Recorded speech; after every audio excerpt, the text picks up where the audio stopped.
Well, we're back yet another week, and just the usual reminder. If you look at the description under the YouTube video, you have to go down to the description, click more to see everything, and there I will put an index of this meeting so you can see what we're talking about, and if you want, you can click on one of those times and put you right to the that point in the video, and then it's got a link out to our YouTube page that's got all the just the YouTube channel. It's got it's over 230 videos now or something like that.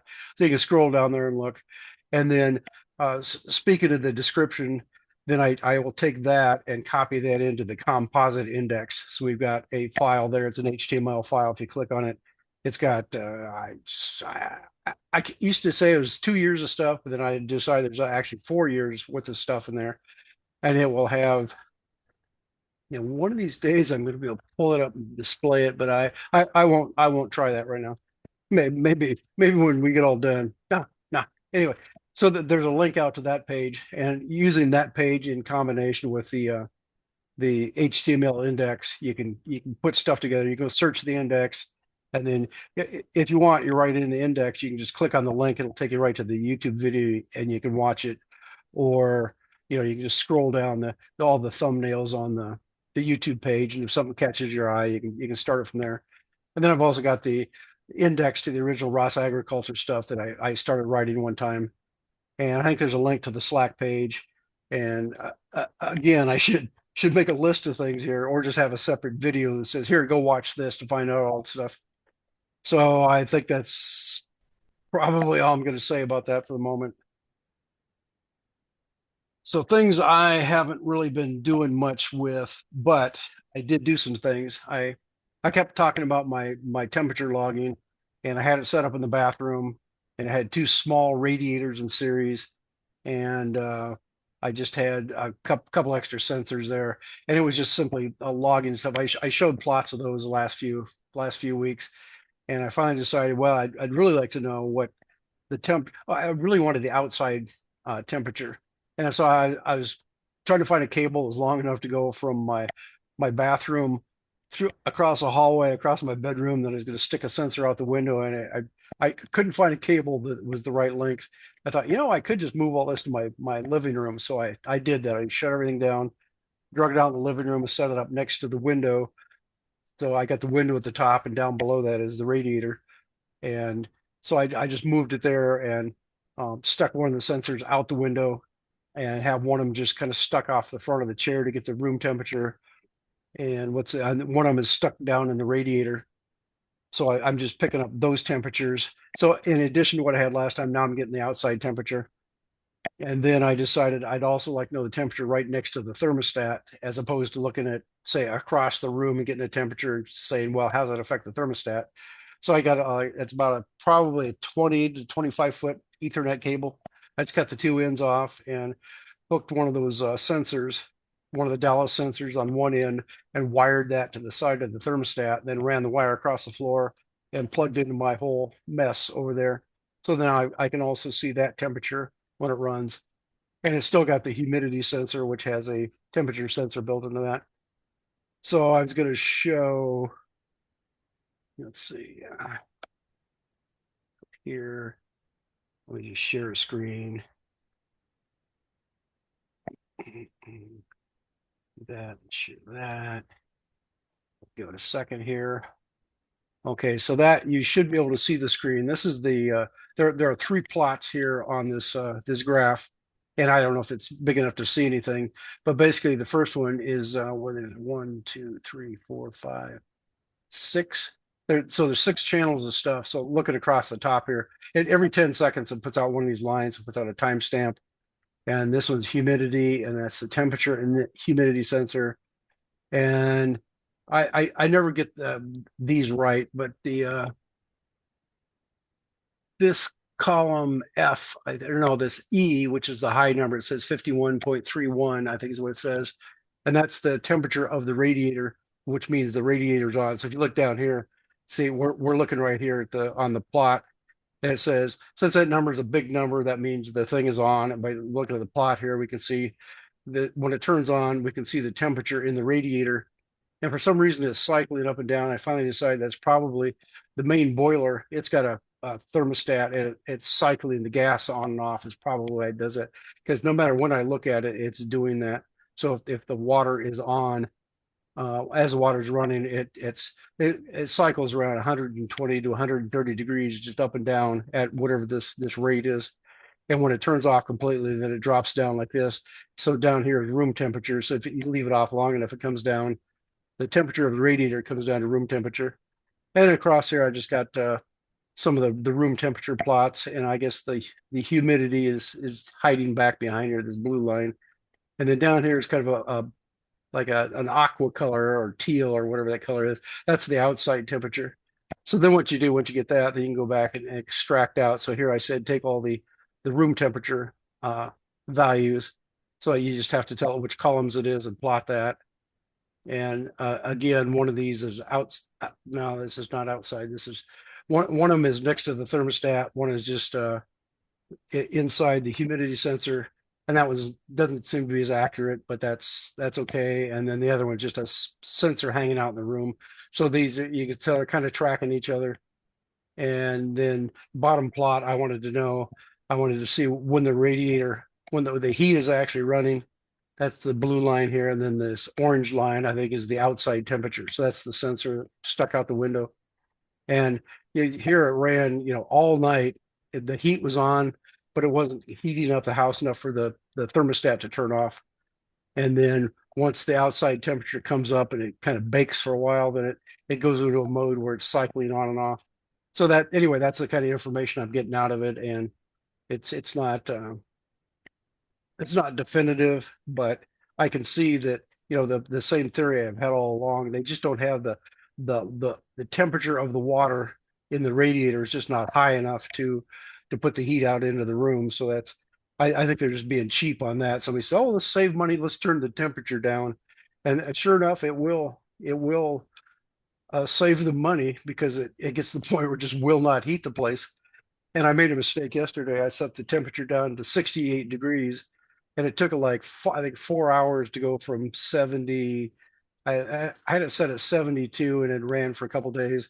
I set it down to 68, and um, it took like 4 hours to get down to the 68 temperature.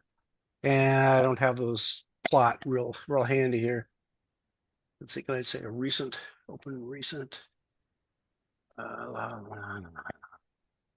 15, 14, must be 14 is what I want.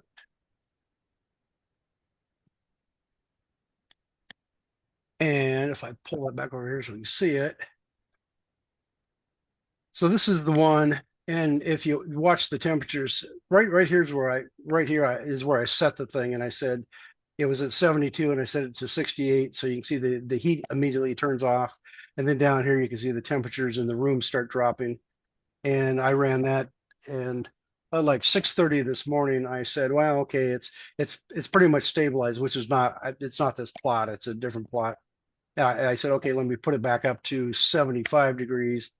And it ran for, I don't know, like 3 hours or so, and it came up like 2 degrees. So it's up to it went from 68 up to 70 degrees, just before the meeting started here. So hopefully I hadn't screwed myself too bad that, hopefully there's enough heat there that, by the end of the day, it'll come back up to the temperature I want. So anyway, that the point is I can see what's going on. I make predictions about what it's doing, and my whole analysis is, yeah, they just don't have enough heat coming out of the thing for it to work. Or if I clean the radiator, it's got a bunch of a copper tube with a bunch of fins on it. If I take a brush and brush it out and then run a vacuum cleaner, it could be if I just clean the fins that I can get more transfer of the heat into the room. So that's all what's come out of this whole experimentation I've been doing.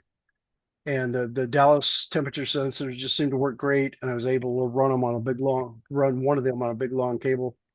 And I still have problems with the humidity sensor where it just randomly, it's either at this level or it jumps down here and jumps back up here. And I still can't figure out what's wrong with that. So that's going to drive me crazy for the rest of my life, I think, trying to figure out what's wrong with that. So that's where all that stuff's at. And um,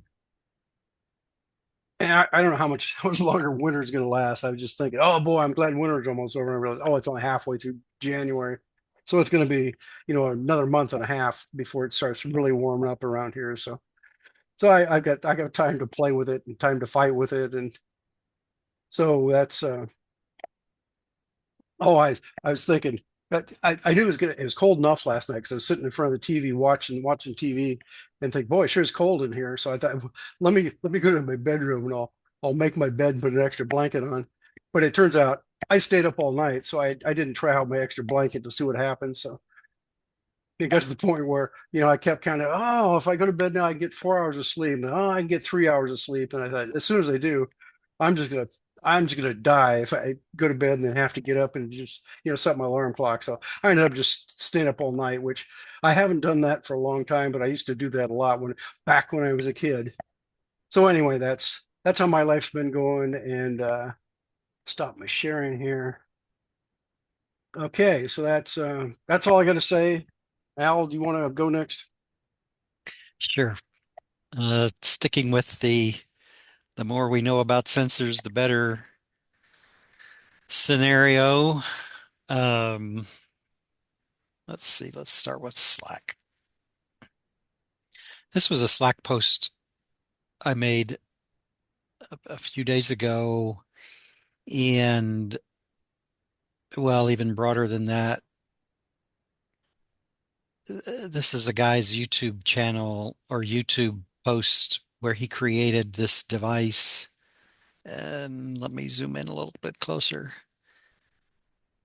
So he created this device that moves this platform. There's a piece of glass there, and this is a microscope, and he's able to control this thing at I'll call it the width of a hair, human hair kind of level of precision, actually a little bit smaller. But um, and what was interesting to me from a robotic standpoint is this what I call horn, which is rotating these magnets around this magnetic encoder. And so I've been going down the rabbit hole of looking at that. Why did I go to that page? It's not where I wanted to go.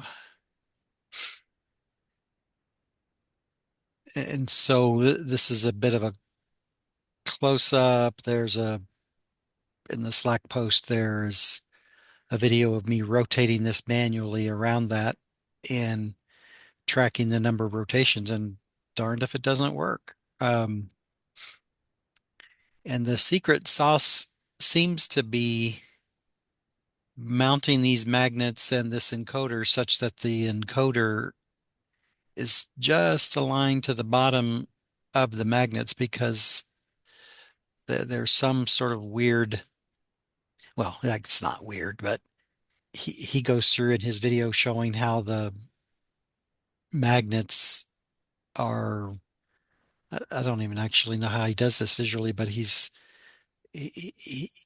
created this approach that gets this locally rotating magnetic field, and it looks like a rotating magnet, even though it's a series of magnets mounted in a snake-like fashion. So anyway, that's been very cool. The results, I had a just a test program. This is not his program, but I had a test program just straight up read that encoder and count how many rotations, and I'm getting, I'll say 9 or 10 rotations because there's nine pairs of magnets, and that's translating, if in degrees, that's translating into, 3,700-ish degrees. And each rotation, which let's just say there are 9 of them, because it's a 21-bit encoder. Um, in our robotics world, sometimes we talk about how many ticks are you getting. That would be 2 million ticks per rotation, 9 rotations, so 18 million ticks rotating at about whatever that might be, no more than 4 inches, probably more like 3 inches of 3 inches of movement. It's just it's fun. I don't need that level of of resolution, but it's sort of fun to get all that to work. So where I'm at the moment is I'm still trying to finish his little project and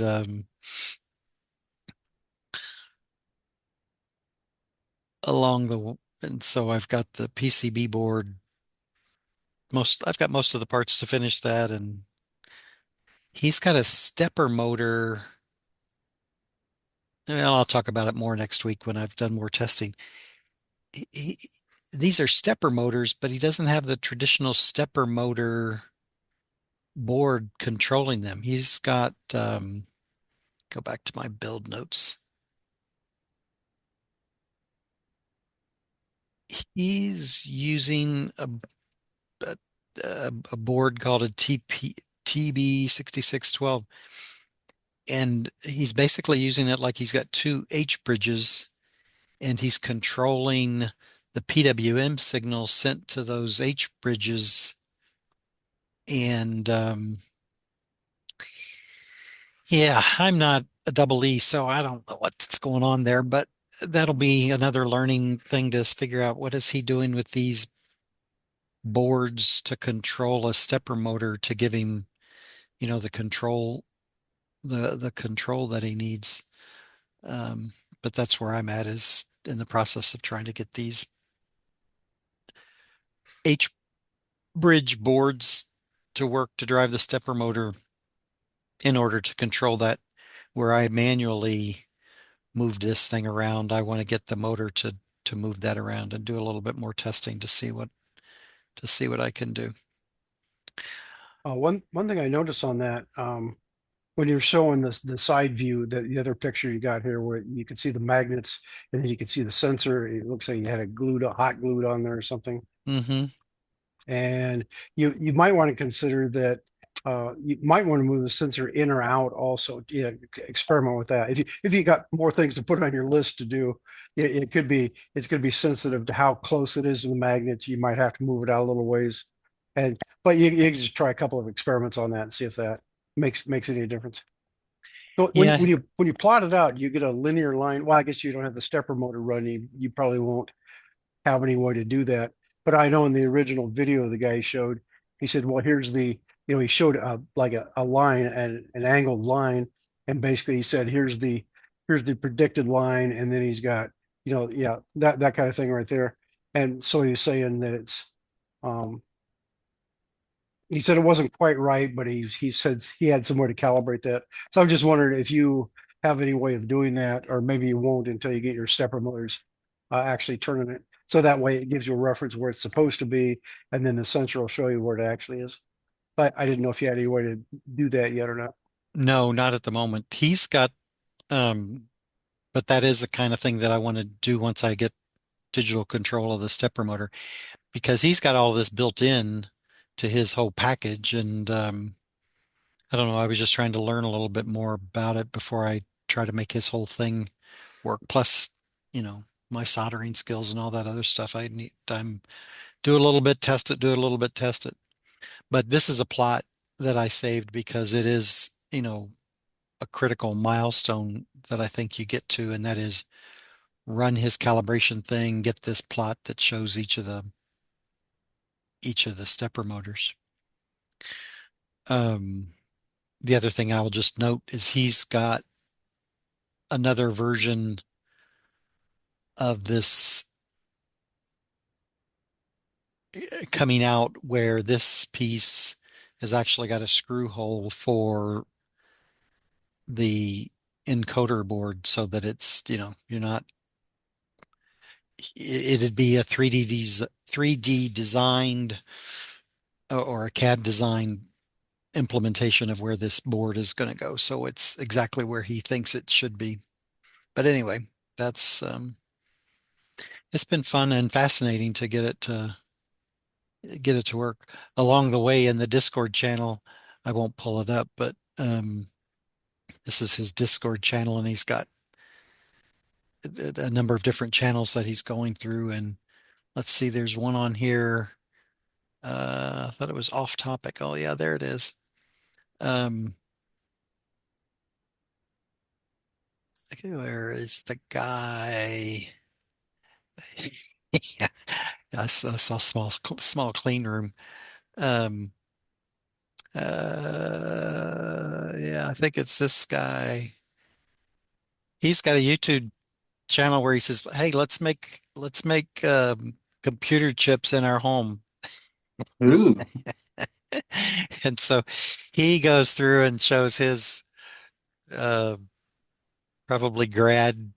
He's probably a grad student or something, how he made computer chips in his home using, and he's obviously interested in this, you know, micron level control. Anyway, my other divergence have been now Bob Jeff is the cool kid right here, so yeah, everybody's got to try to keep up with Jeff, who's the cool kid. So now I've got an oscilloscope with a slightly tarnished LCD monitor, but um, I replaced the capacitors in the motherboard of my HP Infinium oscilloscope and ran the self-tests, and everything seems to be working. So, I don't know what the heck to do with it, Bob, but I'm at least, I should be able to eat lunch with the cool kids table and Jeff, but to say I've got an oscilloscope. And what else did I want to mention? Let's see. I think that might be it. No, it's just other stuff there.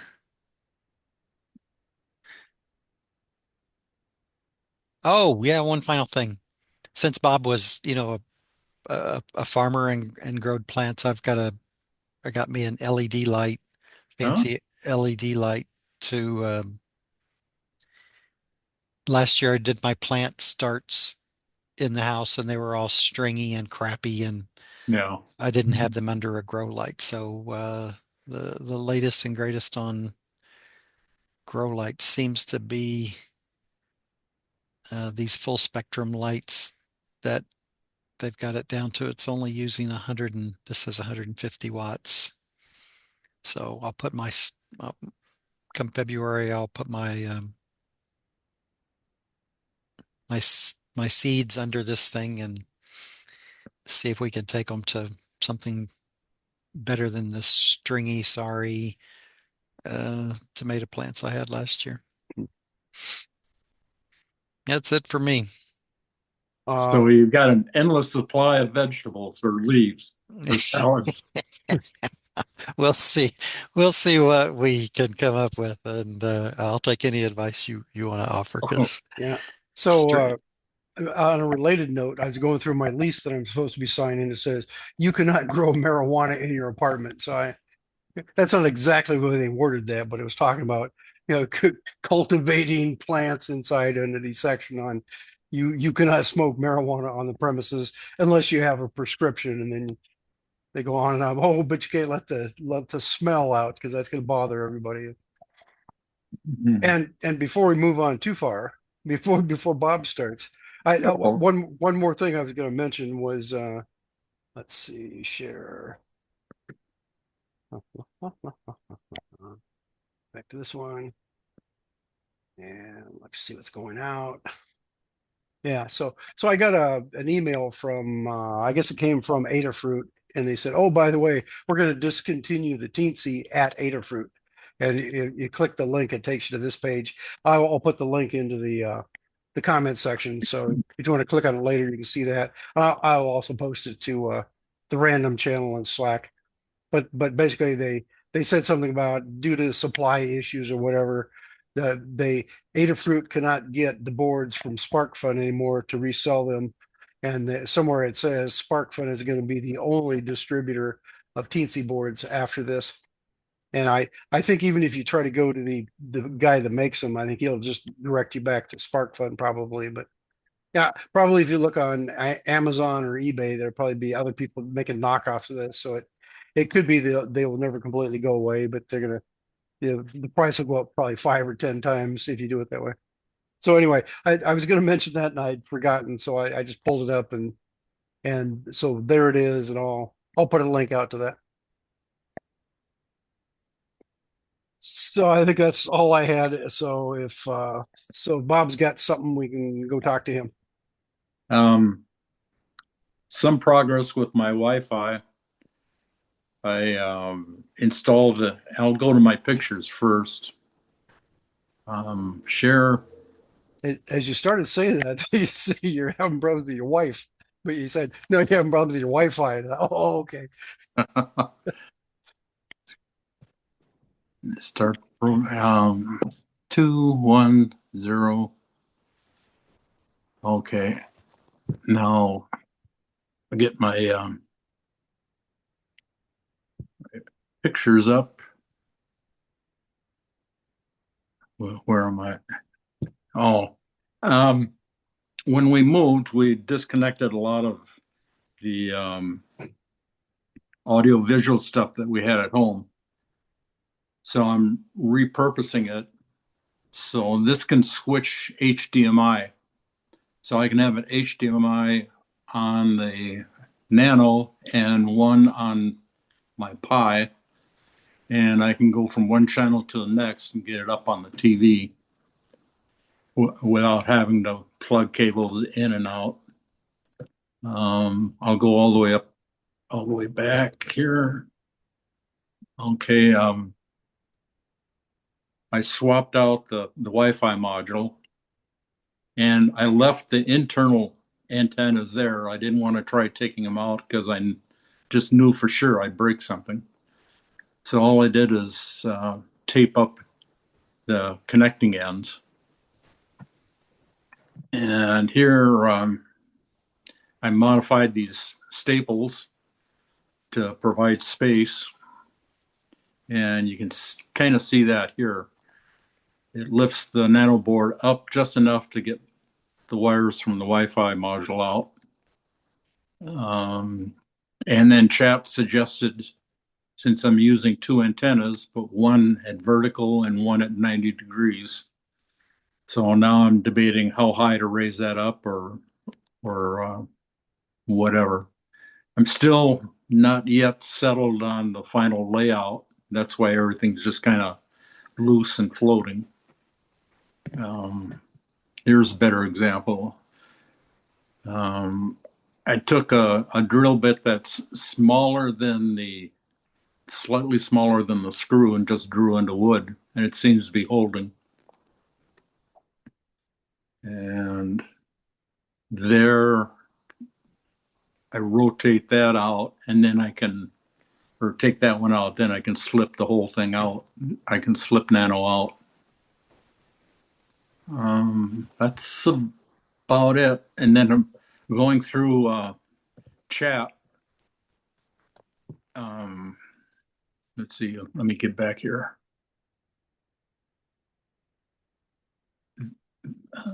Stop sharing. Stop sharing. Okay, and been going through using Chat to get the drivers set up.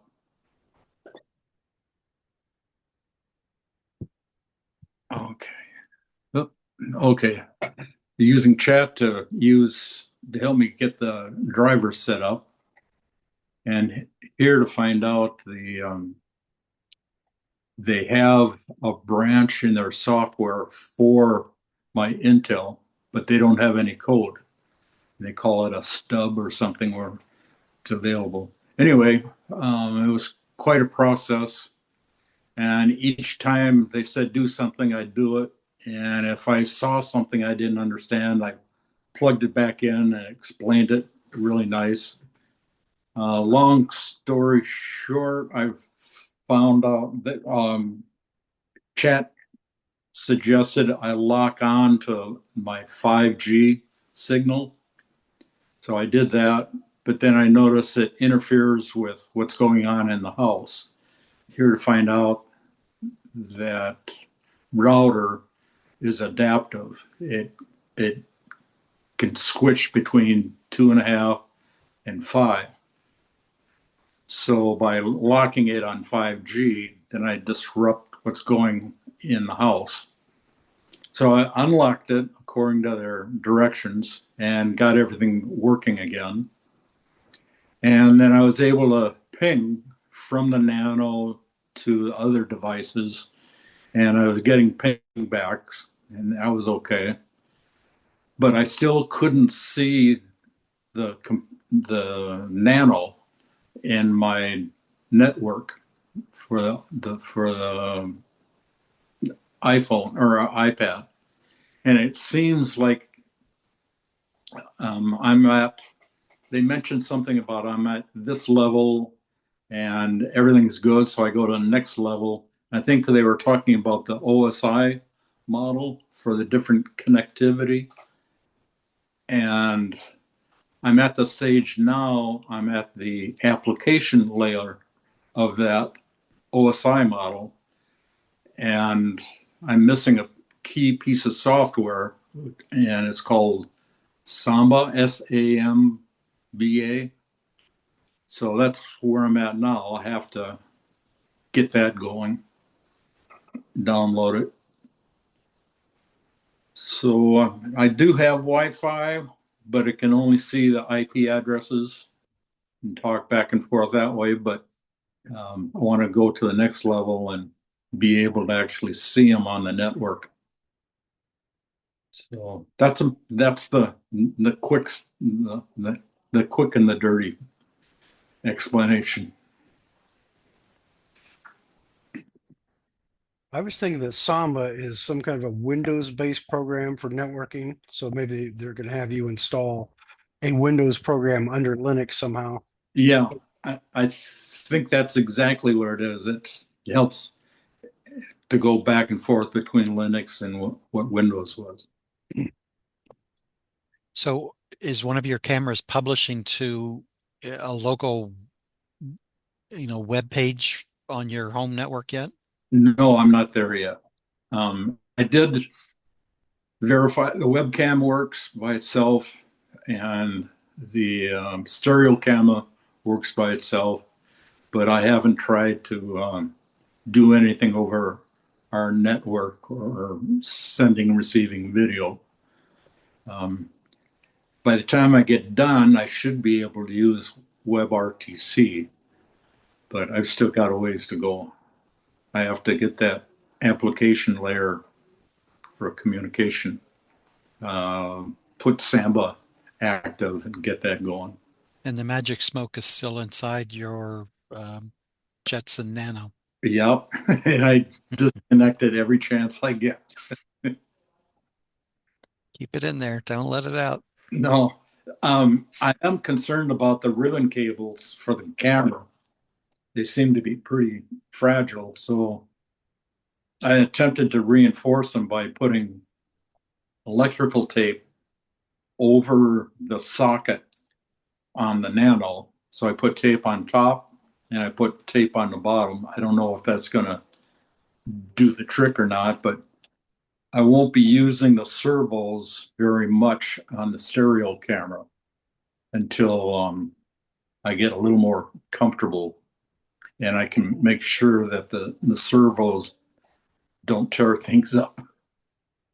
And you started with a picture where you had your antennas mounted at a 90-degree offset. Can you pull that picture back up? Oh, yeah. Whoops. There, share. Okay. Screen. Whoops. There it is.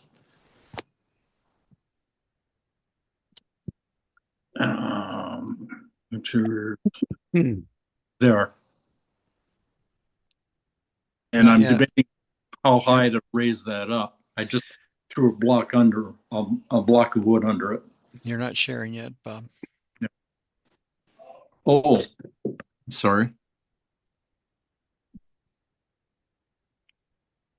Let's see. Maybe I did something wrong here. Okay, share.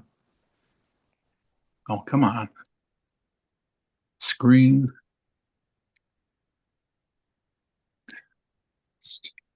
Start block. 210.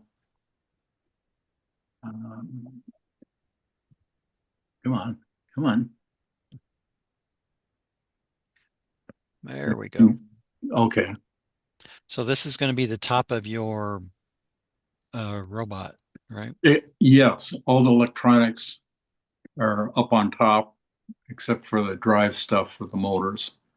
And this original board was underneath. All I did was switch the plywood layers to start over from scratch, so it doesn't look like Swiss cheese. And And the front is your stereo camera there at the top in this yeah, photo. it is. And you can see the ribbon cables. And let's see, can I? Yeah, can you see the expanded version of the picture? Definitely zoomed in, yeah. Okay.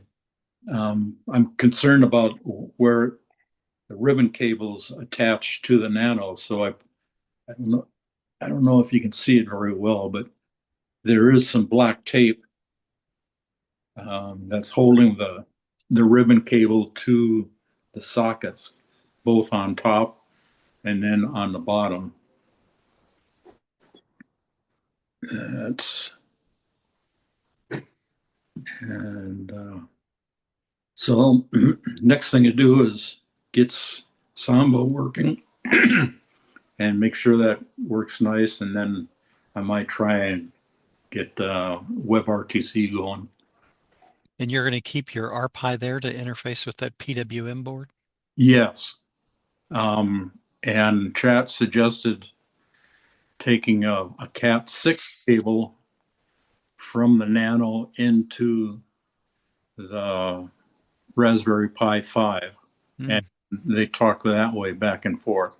So the Pi will handle all the low level stuff, like the servo drivers, and give direction for do the motor control stuff. And then the Nano will be the high level if I ever figure out how to get the computer vision working. Interesting. So it's I've got a surgery coming up, so I've got plenty of lap time coming that I can work on it. Where's the RPi going to get power from? Right now everything is on wall warts, and I have to figure out how to do the battery thing. But right now I want to run everything off of AC power and convert it down. And we'll have to figure that out as we go. Cool. Making progress. Yeah, slow but sure. Hold on to that. Haven't Hold on to that. haven't hit any real hard roadblocks, but that's just because of chat. It even explains why something doesn't work, or it explains why this works. And it was explaining why the router was giving me fits.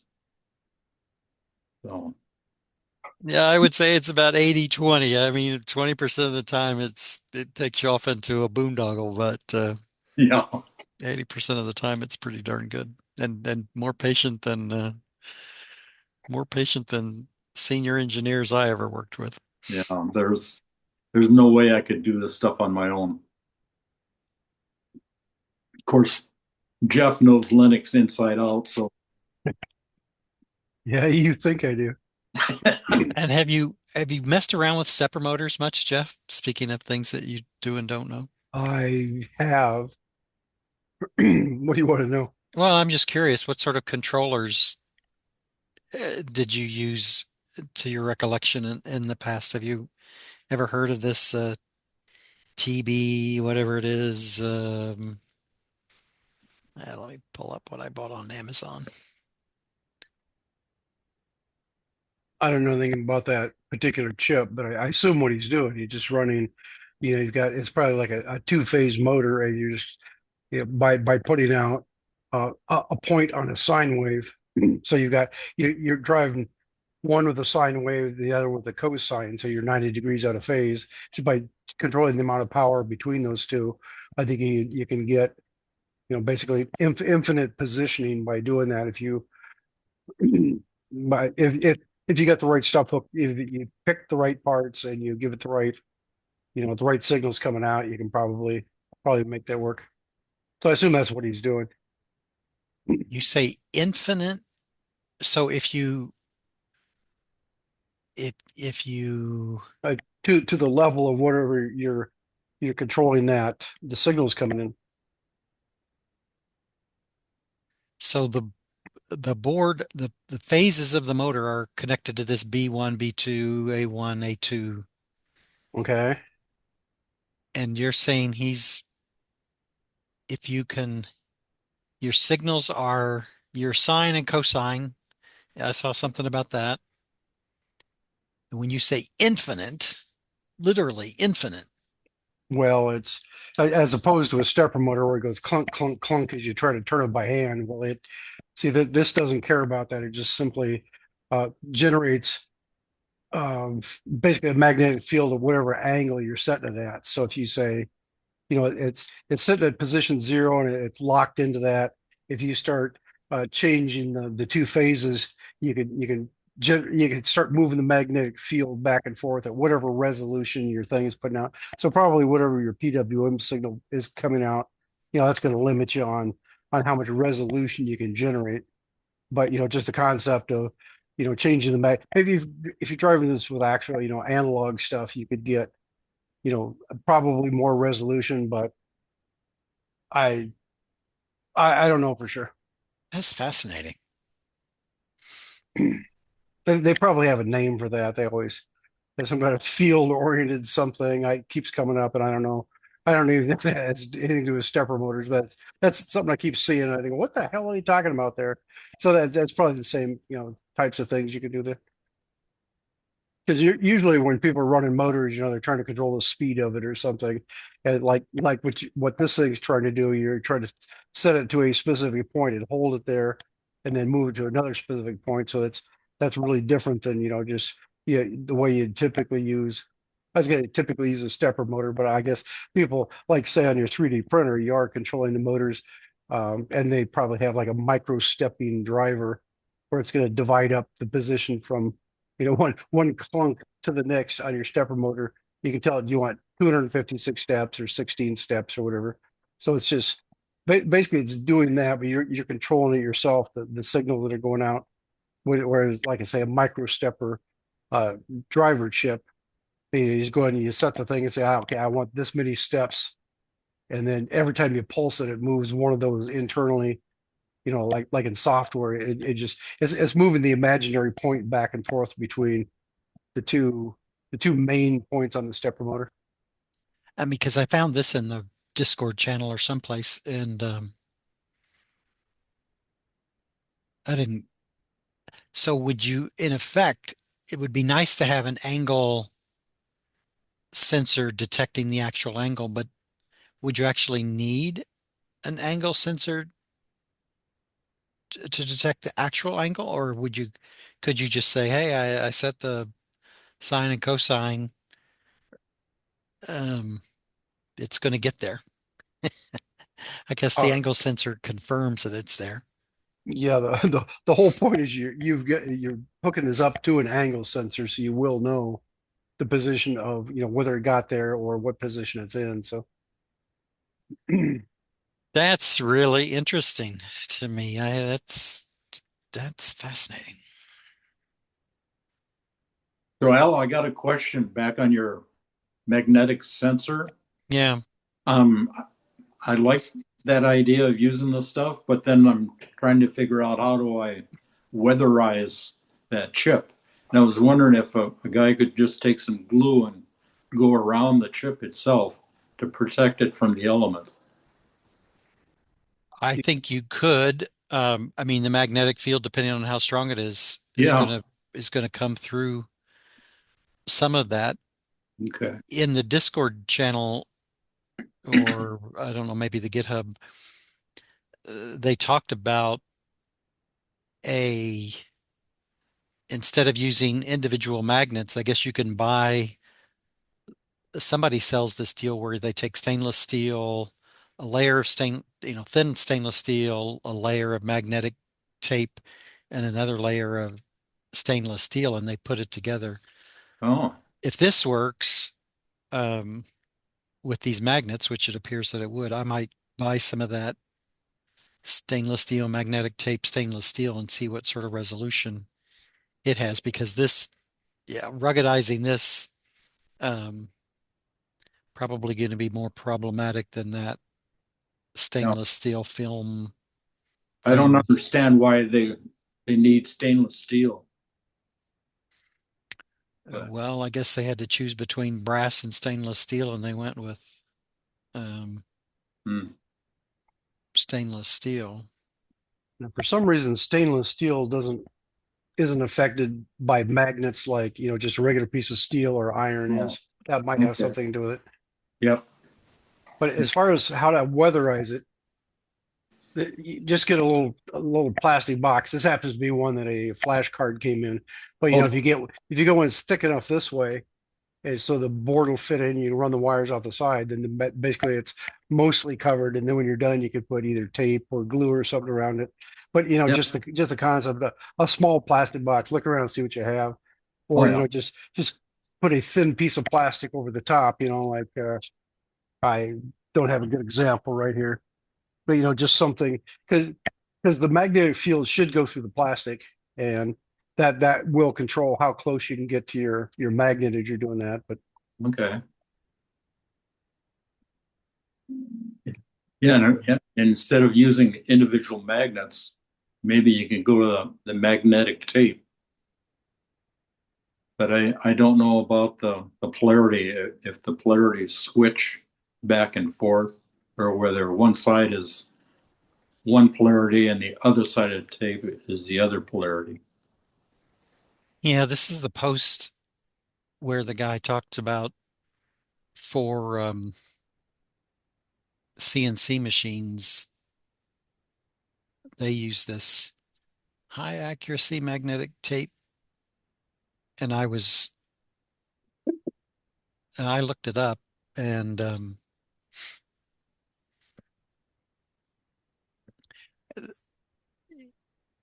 the well, where was it? I thought I saw it on.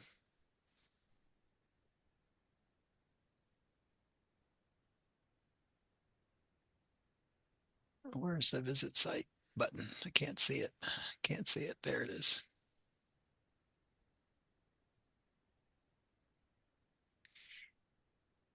Yeah, they sell this stuff, but I don't know what the resolution. It's obviously not terribly expensive, but I was going to get some of that and test if I could get these, if the concept worked. This is where I saw where they take. Oh, yeah. I think they, in this picture they say steel, but they mean stainless This steel.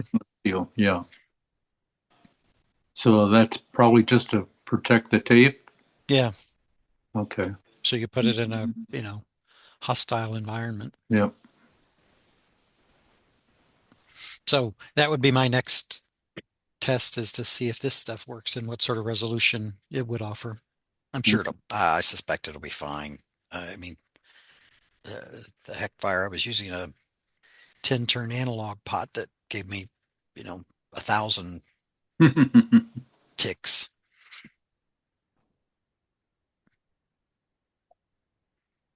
Anyway,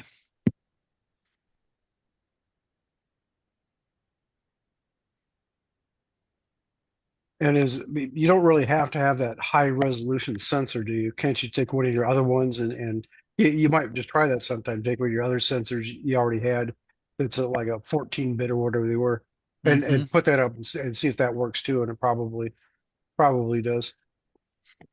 yeah, I wouldn't mind going back to the 14-bit. Then I can use the Jeff magic code to handle the rollover if I need to. Yeah.